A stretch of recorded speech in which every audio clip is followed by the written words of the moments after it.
আজকে আমি বানাচ্ছি আমলকির খাট্টা মিঠা আচার।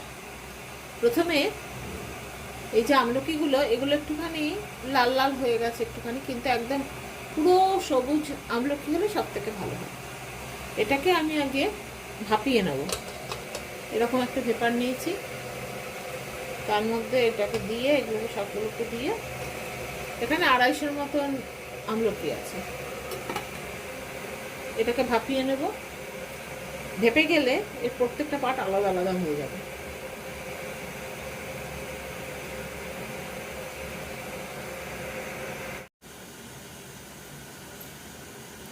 এটা মনে হচ্ছে সিদ্ধ হয়ে গেছে।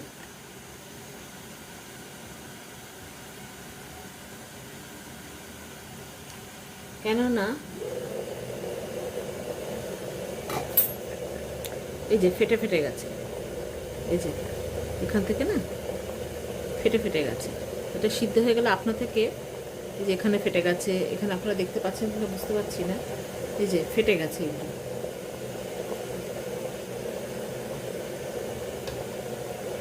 এই যে ফেটে ফেটে গেছে, যার ফলে এটা সেদ্ধ হয়ে গেছে। এবার আমি এটাকে নিভিয়ে দিয়ে ঠান্ডা হতে দেবো, এবং কাঁটাটাও ভালোভাবে ঢুকে যাচ্ছে,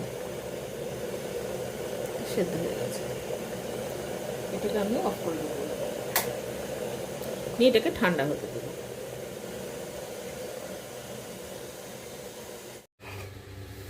আমলকিগুলো আমি ছাড়িয়ে নিয়েছি এবং একটুখানি টিস্যু পেপার দিয়ে জলটাকেও শুকিয়ে নিয়েছি।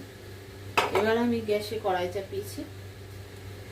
এবার গ্যাসে কড়াইটা একটু গরম হয়ে গেছে। আমি 2 টেবিল স্পুনের মতন সর্ষের তেল দিয়েছি। সর্ষের তেলটা একটু গরম হয়ে গেলে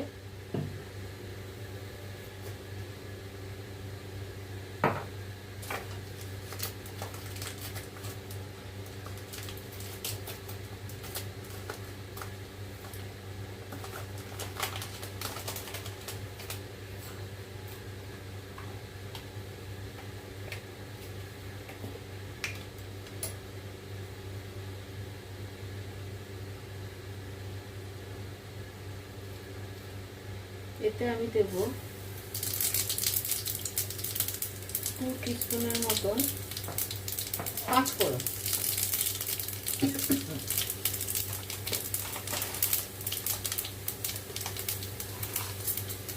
1 টিস্পুনের মতন মৌরি,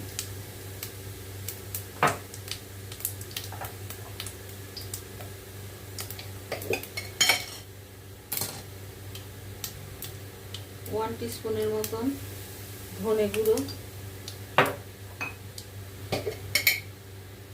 1 টিস্পুনের মতন জিরে গুঁড়ো,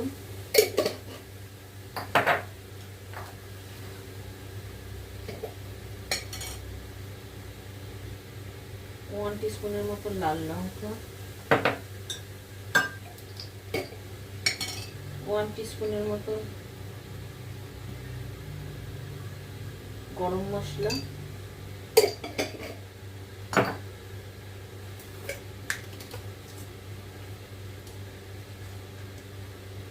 1/4 টিস্পুনের মতন হিং,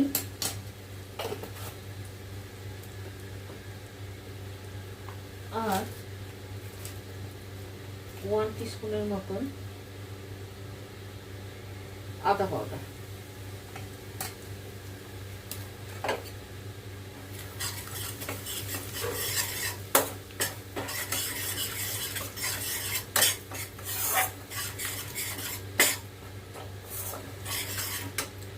নিয়ে আমি আমলকিগুলো এতে দিয়ে দেবো।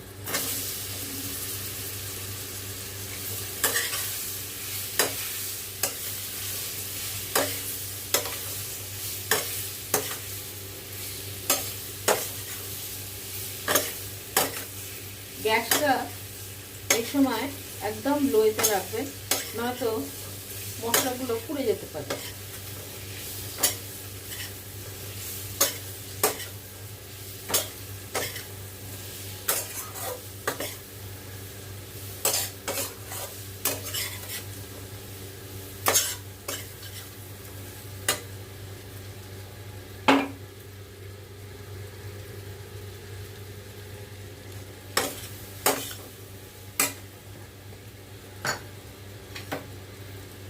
দেবো আমি 1/4 টিস্পুন হলুদ,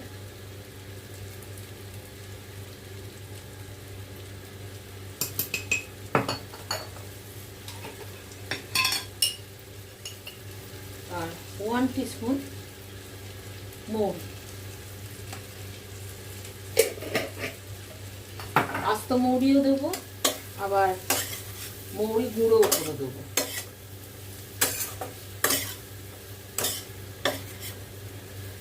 এই আচারটাতে মৌরিটা খুব ভালো লাগে। যদি আদার গুঁড়ো না থাকে তাহলে আদাকে গ্রেট করেও দিতে পারে।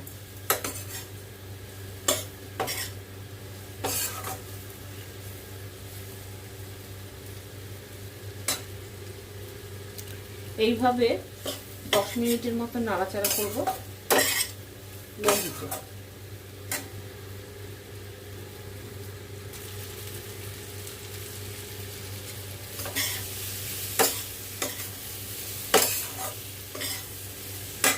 এরপরে আমি দেবো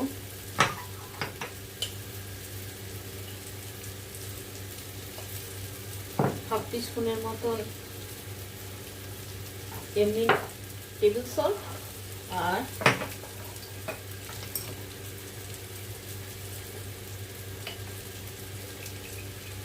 হাফ টিস্পুনের মতন ব্ল্যাক সল্ট।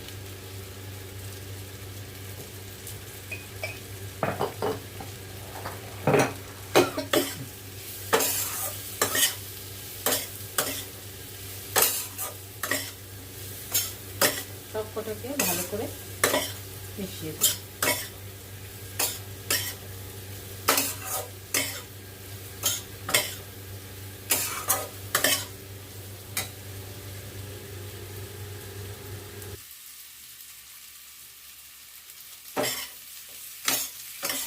এরপরে আমি দেবো হাফ কাপের মতন গুড়। গুড়টা আমার কাছে গুঁড়ো গুড় ছিল, জাগারি পাউডার, আমি সেটাই দিয়েছি।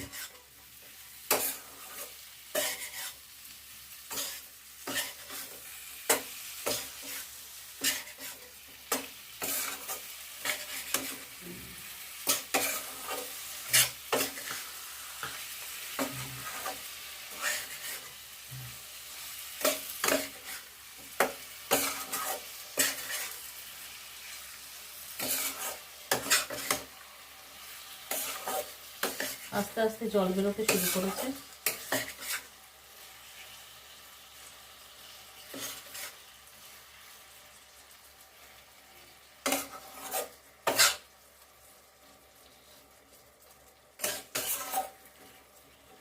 এই অবস্থায় আমি এটাকে রেখে দেবো। আস্তে আস্তে পুরো গুড়ের ইয়েটা জলটা শুকিয়ে যাবে, একদম হালকা মাখো মাখো হয়ে যাবে এটা। এই অবস্থায় আমি 10 মিনিট এটাকে রেখে দেবো। ঢাকা খোলা অবস্থাতেই থাকবে।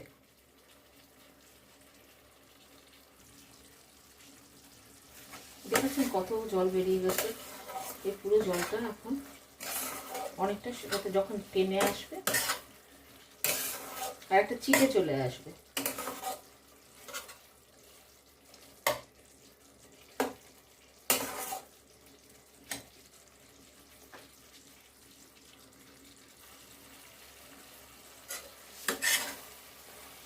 জল অনেকটা মরে এসছে। এখানে আমলার জুস ও বেরিয়ে এসছে। আর একটু হয়তো জল, আমি এই 5 মিনিটের মতন এটাকে নাড়াচাড়া করেছি, 5 মিনিটের মতো। আর একটুখানি জল কমে আসলে এটাকে আমি গ্যাসটাকে এবারে নিভিয়ে দেবো। নিভিয়ে দেওয়ার পর এটাকে আমি ঠান্ডা হতে দেবো। ঠান্ডা হওয়ার পর তারপরে আমি কাঁচের জারে এটাকে ভরে রাখবো। কাঁচের জারে, প্লাস্টিকের জারে না ভরাই ভালো। এসব আচার জাতীয় জিনিস কাঁচের জারেই ভরা উচিত।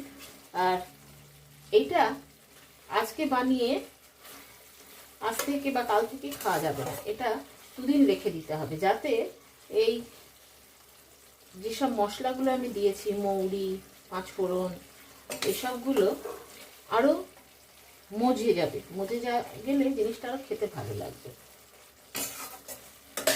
এবার আমি এটাকে নিভিয়ে দেবো। তৈরি হয়ে গেল আমার আমলকির খাট্টা মিঠা আচার।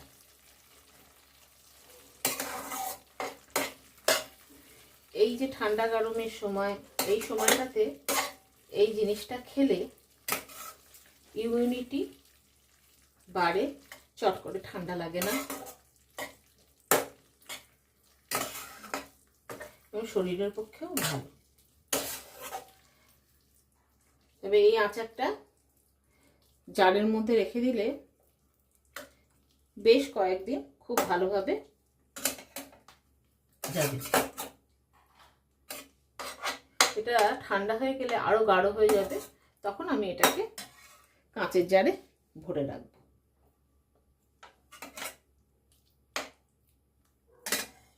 আপনারাও এই আচারটা, আমলকির এই আচারটা এইভাবে রান্না করে দেখুন, আপনাদেরও ভালো লাগবে।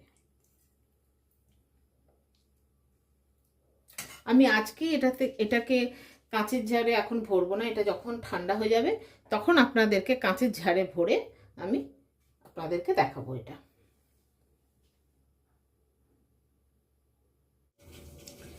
আমলকির খাট্টা মিঠা আচারটাকে ঠান্ডা করে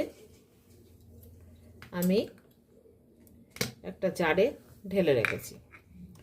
জারটা আগে আপনারা ভালো করে ধুয়ে পরিষ্কার করে হাওয়া খাইয়ে রাখবেন।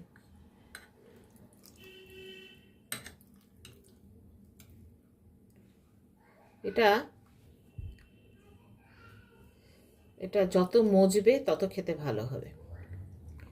ঠিক আছে, আপনারাও করে দেখুন, খেতে যথেষ্ট ভালো। আর এটা আমলকি যেহেতু ইমিউনিটি বুস্ট করে, বাচ্চা থেকে বয়স্ক থেকে সবাই খেতে পারে এটা।